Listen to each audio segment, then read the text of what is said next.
Assalamualaikum warahmatullahi wabarakatuh. Di sini kami kelompok 7 ingin mempresentasikan hasil analisis kami pada sistem Kampung Pintar Oase Tembok Gede Surabaya. Sebelum melanjutkan presentasi dari kami, izinkan kami untuk memperkenalkan anggota kelompok kami. Boleh di next? Perkenalkan, saya Panji Arya Maulana dengan NPM 2408201. Saya Nisa Salsabila dengan NPM 240820102108. Dan saya Ahmad Girman dengan NPM 240820102116.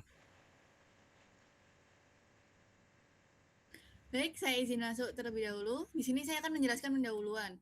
Di mana pendahuluan ada tujuan penulisan dokumen, DPPL, yaitu dokumen perencanaan perangkat lunak. Ini dibuat dengan tujuan untuk memberikan gambaran menyeluruh mengenai perencanaan, kebutuhan, serta rancangan sistem informasi yang akan dikembangkan. Sehingga proses pembangunan sistem dapat berjalan terstruktur, terarah, dan sesuai dengan kebutuhan pengguna. Ruang lingkup sistem informasi wisata Kampung Pintar Oase Tembok Gede merupakan sistem yang berbasis web yang dirancang untuk mendukung pengelolaan dan pelayanan wisata edukasi secara digital. Sistem ini menyediakan informasi wisata, katalog produk, paket wisata, pemesanan dan tiket secara online, pembayaran digital, penerbitan tiket otomatis, serta pencatatan data pengunjung dan transaksi yang terintegrasi. Lalu selanjutnya ada definisi dan istilah.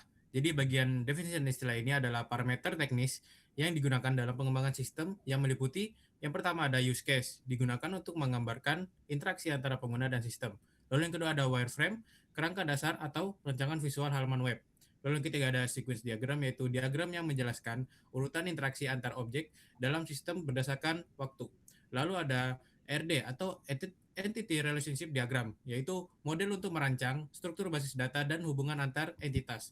Lalu yang terakhir ada prototype, yaitu model awal atau simulasi dari produk akhir untuk keperluan pengujian. Boleh di next. Oke, boleh di next. Baik, masuk ke bab 2 yaitu perancangan global. Di mana yang di perancangan global ini yang pertama ada use case diagram. Di mana bertujuan untuk menjelaskan fungsi-fungsi utama yang disediakan dari sistem kami serta hubungannya antar proses yang terjadi berdasarkan kebutuhan pengguna dan juga alur bisnis yang telah dirancang. Nah, untuk aktor pengunjung, di mana aktor pengunjung merupakan pengguna utama sistem ini yang mengakses layanan wisata. Pengunjung dapat melakukan registrasi untuk membuat akun dan juga login sebagai proses autentikasi sebelum melakukan transaksi. Setelah masuk ke sistem, pengunjung dapat melihat katalog dan juga melihat paket wisata sebagai wisata informasi awal yang disediakan oleh sistem. Selanjutnya, pengunjung dapat melakukan pemesanan paket wisata. Proses pemesanan ini memiliki relasi include dengan login yang menunjukkan bahwa pengguna harus terlebih dahulu melakukan login sebelum dapat memesan paket wisata. Setelah pemesanan dilakukan, pengunjung dapat melanjutkan ke proses melakukan pembayaran. Selanjutnya ada aktor admin, di mana di aktor admin sebagai pengelola sistem, admin harus melakukan login terlebih dahulu, di mana mengakses fungsi manajemen sistemnya. Setelah berhasil login, admin dapat melakukan verifikasi pembayaran yang dilakukan oleh pengunjung untuk memastikan status transaksinya. Dengan itu, admin juga dapat memiliki akses untuk melihat laporan yang berisi rekapitulasi dan juga transaksi aktivitas sistemnya. Use case verifikasi pembayaran dan lihat laporan memiliki relasi include terhadap login admin. Boleh di next. Baik, selanjutnya ada perancangan rinci atau perancangan arsitektur. Jadi sistem ini itu menggunakan struktur navigasi yang dimulai dari akses website sebagai titik masuk untuk bagi pengguna. Arsitektur menu dibagi menjadi 5 bagian utama. Yang pertama ada beranda, yang kedua ada katalog, ketiga ada kontak kami atau kunjungi kami, dan yang terakhir ada paket wisata. Nah, di bagian beranda ini berisi informasi umum dan fitur galeri foto. Lalu di katalog itu ada memungkinkan pengguna untuk lihat katalog hingga melakukan proses pembelian katalog. Lalu ada di kontak kami dan kunjungi kami itu adalah informasi komunikasi dan lokasi. Dan yang terakhir ada di paket wisata itu fitur utama untuk lihat paket wisata dan melakukan pesan tiket. Boleh di next. Lalu selanjutnya ada perancangan prosedural. atau sequence diagram. Lalu di sini kami memiliki dua sequence diagram, yaitu ada diagram dari pengunjung sama diagram dari admin. Nah, dari pengunjung sendiri itu ada registrasi akun, proses, login, eksplorasi katalog dan paket, pemesanan atau booking, pembayaran dan etiket. Dari registrasi akun, pengunjung membuka halaman registrasi, mengisi formulir, dan sistem backend menyimpan data tersebut ke database hingga muncul notifikasi registrasi berhasil.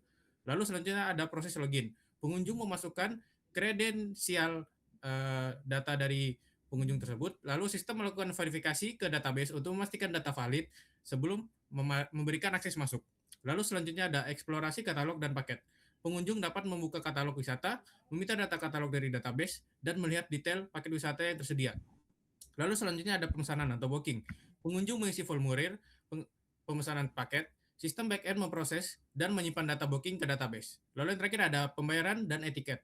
Sistem memberikan instruksi pembayaran, lalu pengunjung melakukan pembayaran yang kemudian dikonfirmasi oleh payment gateway, dan setelah pembayaran sukses, status diperoleh secara otomatis dan sistem menghasilkan atau generate etiket untuk ditampilkan kepada pengunjung. Lalu selanjutnya dari sequence diagram admin ada autentikasi admin, manajemen paket wisata, manajemen jadwal, dan pelaporan. Yang dimana autentikasi data admin itu adalah admin melakukan login melalui antarmuka khusus, sistem backend melakukan pengecekan pada data admin pada database untuk mengizinkan akses pengelolaan.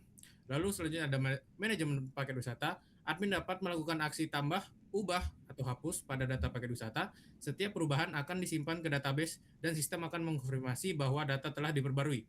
Lalu selanjutnya ada manajemen jadwal. Admin mengelola ketersediaan waktu kunjungan dengan menambah atau mengubah jadwal wisata yang tersimpan di sistem. Lalu yang terakhir ada pelaporan atau reporting.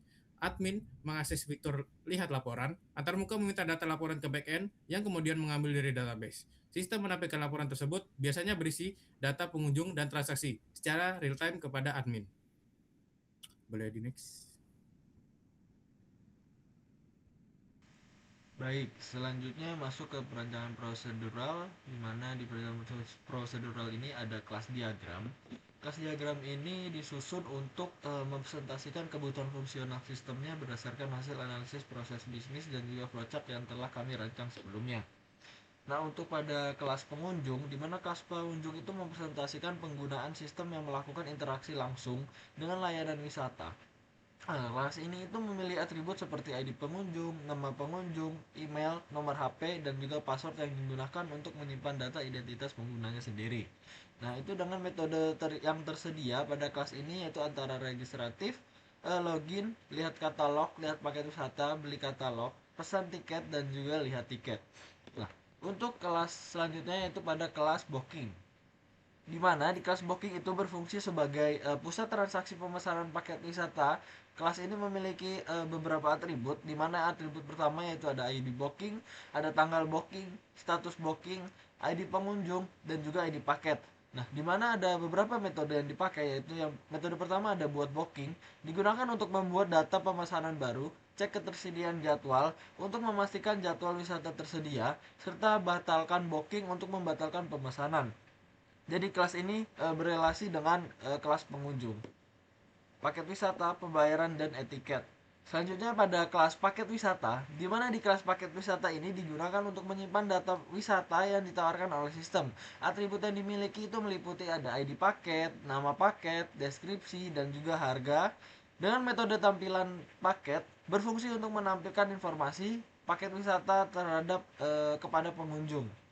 Nah, untuk kelas pembayaran, di mana kelas pembayaran mempresentasikan proses transaksi keuangan dalam sistem. Di mana atribut yang terdapat pada kelas ini antara lain ada ID pembayaran, ada metode pembayaran, ada tanggal bayar, jumlah, dan juga status bayar. Di mana dengan metode proses pembayaran digunakan untuk memproses dan juga memvalidasi pembayaran yang dilakukan oleh pengunjung. Selanjutnya ada kelas etiket, di mana di kelas etiket ini digunakan untuk mempresentasikan tiket elektronik yang diterbitkan setelah pembayaran itu berhasil. Dengan atribut yang dimiliki yaitu ada ID tiket, ID booking, kode tiket, dan juga tanggal terbitnya. Dengan metode generate etiket berfungsi untuk menghasilkan etiket sebagai bukti pembelian dan hak akses pengunjung terhadap paket wisata yang telah dipesan. Selanjutnya ada kelas katalog, di mana di kelas katalog itu berfungsi sebagai master atau utama yang menyimpan informasi produk yang dapat dilihat oleh pengunjung. Dengan atribut yang dimiliki yaitu meliputi ada ID produk, nama produk, harga, dan juga stok. Dengan metode tampilkan produk digunakan untuk menampilkan daftar produk katalog kepada pengunjung. Selanjutnya ada kelas admin, di mana di kelas admin ini mempresentasikan pengguna dengan hak akses mengelolaan sistem, di mana atribut yang dimiliki yaitu ada ID admin, username, password, dan password.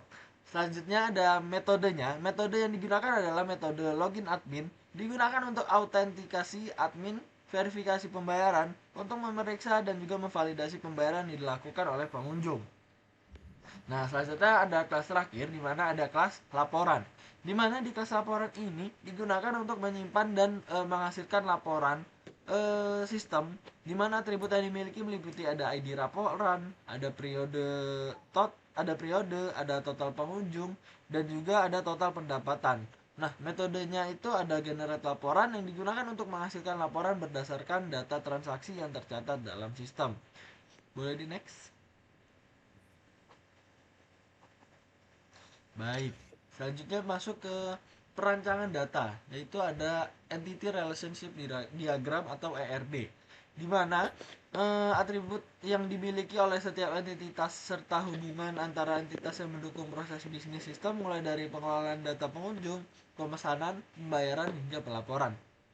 Nah, untuk yang pertama yaitu ada identitas pengunjung, di mana entitas pengunjung itu menyimpan data pengguna yang melakukan pemesanan paket wisata dengan atribut yang dimiliki yaitu ada ID pengunjung, nama pengunjung, email, telepon, password, dan juga tanggal registrasinya. Dengan entitas ini berperan sebagai aktor utama dalam sistem dan memiliki relasi dengan entitas booking yang menunjukkan bahwa satu pengunjung dapat melakukan lebih dari satu pemesanan paket wisata. Selanjutnya ada kualitas paket wisata, di mana entitas paket wisata digunakan untuk menyimpan informasi paket wisata yang ditawarkan. Dengan atribut yang dimiliki adalah entitas ini adalah ID paket, nama paket, deskripsi paket, harga per orang, dan juga status aktifnya. Entitas paket wisata ini berelasi dengan entitas booking yang menunjukkan bahwa satu paket dapat dipesan oleh banyak pengunjung melalui beberapa transaksi pemesanan. Setelah itu ada entitas booking, di mana entitas booking ini merupakan entitas inti dalam sebuah sistem yang presentasikan transaksi pemesanan paket wisata dengan atribut yang dimiliki yaitu meliputi ada ID booking, ID pengunjung, ID paket, tanggal kunjungan, jumlah orang, total bayar, dan status booking dan juga tanggal bookingnya. Entitas ini berelasi dengan pengunjung, paket wisata, pembayaran, dan juga etiket yang menunjukkan bahwa setiap pemesanan dilakukan oleh satu pengunjung untuk satu paket wisata. Selanjutnya ada entitas pembayaran, di mana di entitas pembayaran digunakan untuk menyimpan data transaksi pembayaran yang dilakukan oleh pengunjung dengan atribut yang dimiliki yaitu ada ID pembayaran, ID booking, metode bayar, jumlah bayar, dan juga status bayar, dan juga tanggal pembayaran. Entitas ini berelasi langsung dengan booking untuk menunjukkan bahwa setiap pembayaran dilakukan itu berdasarkan satu data pemesanan yang valid. Dengan status pembayaran digunakan untuk menentukan apakah pemesanan itu telah lunas atau masih menunggu pembayaran. Selanjutnya ada entitas etiket, di mana menyimpan data tiket elektronik yang diterbitkan setelah pembayaran itu berhasil. Atribut yang dimiliki meliputi ID tiket, ID booking, kode unik, tanggal cetak, dan juga status validasi.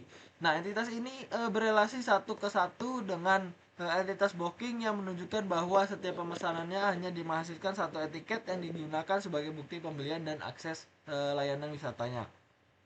Selanjutnya ada entitas kategori produk, di mana entitas kategori produk digunakan untuk mengelompokkan produk UMKM berdasarkan kategori tertentu. Atribut yang dimiliki yaitu ada ID kategori, ada nama kategori. Dengan entitas ini berelasi dengan entitas produk UMKM yang menunjukkan bahwa satu kategori dapat banyak dimiliki oleh produk UMKM. Selanjutnya ada entitas produk UMKM, di mana entitas produk UMKM ini dapat menyimpan data produk UMKM yang tersedia dalam sistem dengan atribut yang dimiliki yaitu ada ID produk, ada ID penjualan, ada ID kategori, ada nama produk, deskripsi produk, harga, stok, dan juga tanggal yang ditambahkan.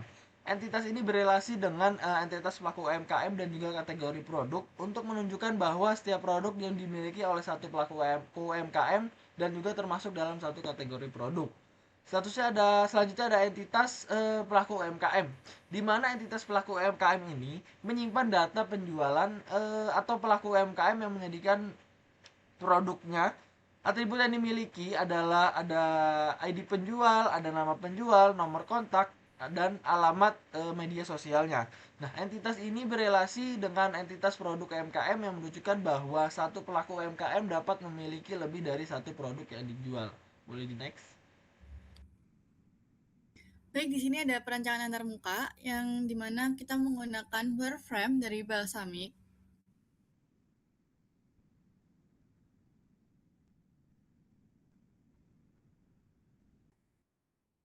Baik, di sini saya akan menjelaskan. Pertama, di dalam beranda itu ada kunjungi kami, paket wisata, katalog, dan kontak.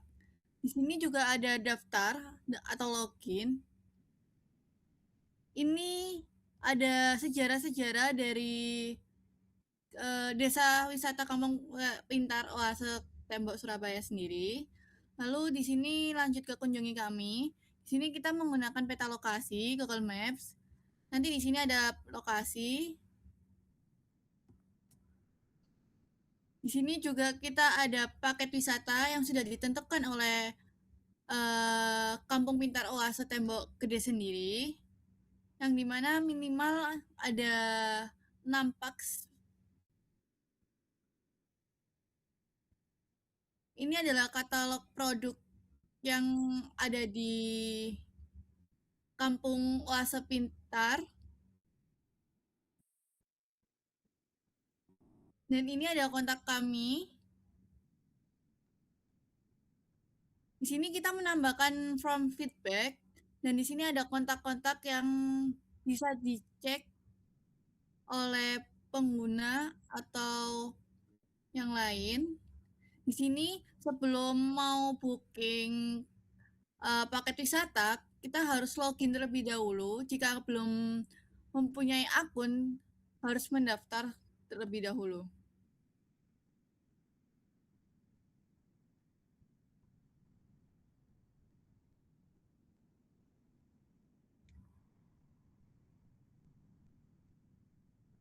Dan kesimpulannya dan sarannya adalah sistem informasi wisata Kampung Pintar Oase Tembok Gede berhasil dirancang sebagai platform web terintegrasi yang mendigitalisasi layanan wisata edukasi mulai dari katalog produk UMKM hingga penerbitan etiket otomatis. Perancangan ini memberikan efisiensi operasional bagi admin melalui laporan real time serta memberikan kepastian transaksi bagi pengunjung. Untuk pengembangan ke depan disarankan agar sistem ditingkatkan ke versi aplikasi mobile untuk kemudahan akses di lokasi, penguatan inskripsi keamanan data, transaksi, serta penambahan fitur ulasan pengunjung guna menjaga kualitas layanan secara berkelanjutan. Baik, sekian dari kelompok 7. Jika ada salah kata, mohon dimaafkan. Assalamualaikum warahmatullahi wabarakatuh. Terima kasih.